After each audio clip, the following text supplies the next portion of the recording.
This rock was formed at the same time as the Appalachian Mountains and by the same process. As big as this rock may look to you, this is only 1% of Stone Mountain. 99% of this mountain is still under the ground, going down as deep as 10 miles. It is 5 miles around the base of the rock. The train does go all the way around the base. The rock itself is about 2 miles wide. If I could draw your attention to the carvings over here on the right-hand side. The carving represents the characters of Jefferson Davis, Robert E. Lee, and Stonewall Jackson. In the middle, that carving is about 190 feet tall. It's about 90 feet tall, making it 30 feet taller than the carvings on Mount Rushmore.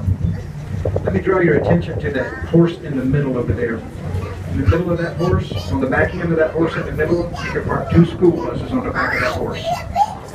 The carving is much, much bigger than it looks like it is. The train going past us right there is going at exactly the same speed we're going. Elliot, look, there's no more waterfalls. The waterfalls are all gone. Even though this is a solid granite rock, notice all the trees growing out of it. How does that work? We have cedar trees and pine trees primarily on the backside of the rock in an area that is fenced off from the general public. We have some cedar trees back there that are somewhere between 800 and 1,000 years old. We even have a couple of Georgia peach trees up here on the top. Okay, we're going to go under this tower now. It'll rock a little bit, but probably not very much.